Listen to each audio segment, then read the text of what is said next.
నమస్కారం అమ్మా. జై శ్రీరామ్. నమస్కారం అమ్మ. అమ్మ 22వ తారీఖు విగ్రహ ప్రతిష్ఠ అనేది జరగబోతుందమ్మ రాముల వారిది. అందరికీ తెలిసిన విషయం అది.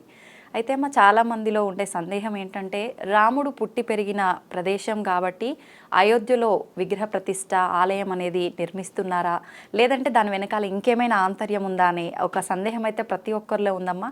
ఆ విశేషాలు ఏంటో మాకు తెలియజేయడమ్మా. జై శ్రీరామ్. హలో బదులు జై శ్రీరామ్ అనండి. నిజానికమ్మా రామచంద్రమూర్తి దేవాలయం అనగానే ఒక అయోధ్యలోనే ఎందుకు, ఇప్పుడు కూడా మనకి వీధి వీధిలో ఉన్నాయి దేవాలయాలు. ఎందుకంటే మనము ప్రతిసారి అనుకుంటాం రామనామం పలకకుండా ఏ ఇల్లు ఉండదు, రామచంద్రమూర్తి దేవాలయం లేకుండా ఏ వీధి కూడా ఉండదు. అంతగా అవినాభావ సంబంధం ఉంది మనకి ఆ రాముల వారితోటి. ఎందుకంటే మనల్ని నడిపించడానికి వచ్చినటువంటి అవతారమూర్తి ఆ యొక్క రామచంద్రమూర్తి. మరి అలాంటిది అయోధ్యలోనే ఎందుకు అంటే, నిజానికి చూడమ్మా, ఎంత వయసు వచ్చినా ఆడపిల్లకి మొగుడు కోటీశ్వరుడే అయి ఉండొచ్చు, అత్తవారిళ్లలో అష్టైశ్వర్యాలు ఉండొచ్చు, పుట్టింటి వాళ్ళు పీదవాళ్ళు అయినప్పటికీ కూడా ఏ ఆడపిల్లకైనా పుట్టింటి మీదకే మనసు పీకుతూ ఉంటుందా లేదా? నిజం. అమ్మ నాన్న అనగానే, అన్నదమ్ములు అనగానే, అక్క చెల్లెళ్ళు అనగానే, అయ్యో వాళ్ళు ఏం చేస్తున్నారో, నేను ఇక్కడ హాయిగానే ఉన్నాను, వాళ్ళకి అక్కడ ఎట్టా ఉందో ఏంటో అని ప్రతి ఆడపిల్ల ఆలోచిస్తుంది. నిజమే. మగవాడు చెప్పడు, కానీ అతను కూడా తను జన్మించినటువంటి స్థలం గురించి ఆలోచిస్తూనే ఉంటాడు. ఎందుకంటే పుట్టినటువంటి ఊరి మీద మమకారం అలాంటిది. మనము జన్మించినటువంటి భూమిని, అలాగే మనం పుట్టినటువంటి ఊరిని ఎప్పుడు కూడా మర్చిపోకూడదు. అలాంటి వాళ్ళని కృతజ్ఞులు అంటారు. మన రామచంద్రమూర్తి ఏం చెప్పేవాడు, ప్రతి వాడి ఎదలా వాళ్ళు ఒక చిన్న ఉపకారం చేసినప్పటికీ కూడా వారికి కృతజ్ఞత అనేది తెలియచేయాలని చెప్పాడు. అందుకే కదా ఉడత చిన్న సహాయమే చేసింది, చేసినా దాన్ని ఉద్ధరించాడా లేదా? అవును.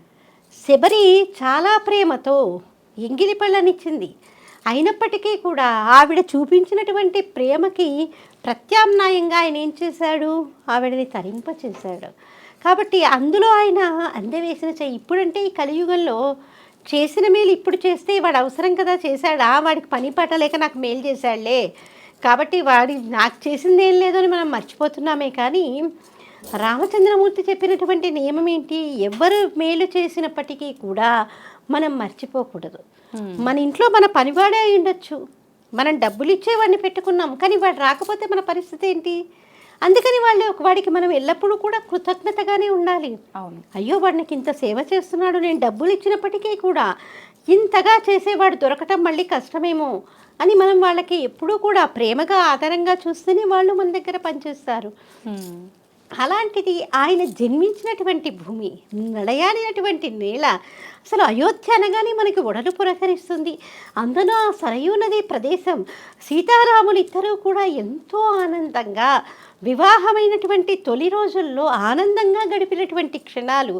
పైగా ఆయన అరణ్యవాసానికి వెళ్ళేటప్పుడు కూడా సరయూ నదిని దాటుకుంటూ వెళ్ళడము మన యొక్క వాల్మీకి మహర్షి ఎంతో రమ్యంగా చెప్పారు. అలాగే ఆయన తన అవతారాన్ని చాలించేటప్పుడు కూడా ఎక్కడో చాలించలేదు అవతారాన్ని, ఆ సరయూ నదిలోకే వెళ్ళి తన యొక్క అవతారాన్ని కూడా చాలించాడు. అంటే మన మనసులో ఏంటి, రాముడు పుట్టింది పెరిగింది అక్కడే, చివరికి తన అవతారాన్ని చాలించింది అక్కడే. కాబట్టి ఆయన మనసు కూడా ఎప్పుడూ కూడా ప్రతి భక్తుడి హృదయంలో ఉన్నట్లుగానే ఆయన అయోధ్య చుట్టే తిరుగుతూ ఉంటాడు. మన మనసు ఎలా మన అమ్మా నాన్నల చుట్టూ, మన పుట్టింటి చుట్టూ తిరుగుతూ ఉంటుందో ఆయన కూడా అంతే కదా. అవునమ్మా. ఎందుకంటే అంతటి పుంసామోహన రూపమైనప్పటికీ కూడా మానవ రూపంలో వచ్చాడు. మానవ రూపంలో వచ్చి మానవుడు ఎలాంటి కష్టాలని పడతాడో అన్ని కష్టాలని అనుభవించినటువంటి మహనీయుడు. సీతమ్మ తల్లి చాలా సందర్భాలలో మనకి చెప్తుంది, నేను అవతారమూర్తిని, నేను మామూలుగా జన్మించలేదు, నేను అయోని జను అని చాలాసార్లు ఆ తల్లి చెప్పుకుంది. కానీ రాముడు ఎక్కడా కూడా నేను పురుషోత్తముణ్ణి అని చెప్పుకోలేదు. పురుషోత్తముణ్ణి అని ఆయన చెప్పుకోలేదు కాబట్టే విశ్వామిత్రుల వారు కూడా సీతామాతకి అలాగే రామచంద్రమూర్తికి కళ్యాణం జరిపించాలని మిథిలా నగరానికి తీసుకెళ్ళినప్పుడు ఆయన ధనుర్భంగం జరిగేటప్పుడు రాజకుమారులని పరిచయం చేశాడు. విల్లు ఎక్కువ పెట్టగలవని నువ్వు చెప్పలేదు, ప్రయత్నించి చూడు అని చెప్పాడు. ఎందుకంటే విల్లు నువ్వు ఎక్కువ పెట్టగలవంటే అప్పుడు రామచంద్రమూర్తికి అనుమానం వస్తుంది. అందుకని ఆయన ఎక్కువ పెట్టడు. నా వివాహాన్ని నిర్ణయించాల్సింది నా తండ్రి అయినటువంటి దశరథ మహారాజు గారు అంటాడు.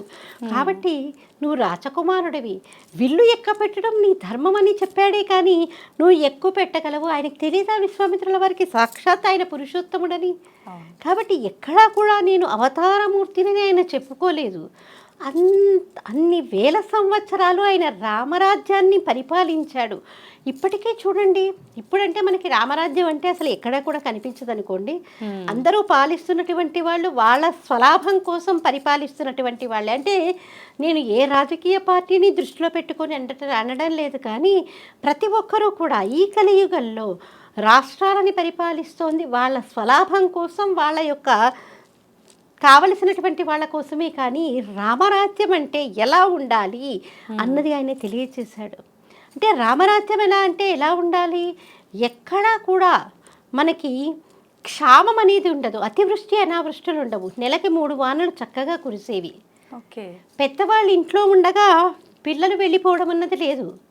అంటే వయసు మళ్ళీపోయిన వాళ్ళే వెళ్ళిపోతూ ఉండేవారు ఆయువు తీరిపోయిన తర్వాత. వితంతువులు అన్నటువంటి వాళ్ళు ఎక్కువగా కనిపించేటటువంటి వాళ్ళు కాదు. అంటే రామరాజ్యం అంటే ధర్మంగా పరిపాలన జరుగుతూ ఉంటే అలా ఉంటుంది రామరాజ్యంలో అని తెలియచేయటానికి మనం చాలా సందర్భాలలో రామరాజ్యం అన్నటువంటి పదాన్ని వాడుతూ ఉంటాం. మరి ఆయన అక్కడి నుంచే కదా పరిపాలించింది, అయోధ్యని రాజధానిగా చేసుకొని పరిపాలించాడు. కాబట్టి మనకందరికీ కూడా రాముడు అనగానే గుర్తుకొచ్చేదేంటి, అయోధ్య గుర్తుకొస్తుంది. మామూలుగా ఇన్ని యుగాలు గడిచిన తర్వాత మనకే అయోధ్య గుర్తుకొస్తే మరి రామచంద్రమూర్తికి ఆయన పుట్టి పెరిగినటువంటి ప్రదేశం, ఆయన నడయాడినటువంటి ప్రదేశం, ఆయన పరిపాలించినటువంటి ప్రదేశం, ఆయన సుఖాలు దుఃఖాలు సంతోషాలు అన్నీ కూడా కలగాపులగంగా అనుభవించి మనుష్యుడంటే ఇలా నడయాడాలని మనకి తెలియచేసినటువంటి అవతారమూర్తి తిరిగినటువంటి ప్రదేశం. కాబట్టి ఆయనకి ఇంకెంత ప్రీతి ఉంటుంది. ఖచ్చితంగా అయోధ్యలో రామాలయాన్ని నిర్మించటం అన్నది మనందరం కూడా గర్వించదగ్గ విషయము, అక్కడే నిర్మించాలి కూడా. నిజంగా ఎంత మంచి విషయాలమ్మా, చాలా చక్కగా తెలియజేశారమ్మా. జై శ్రీరామ్.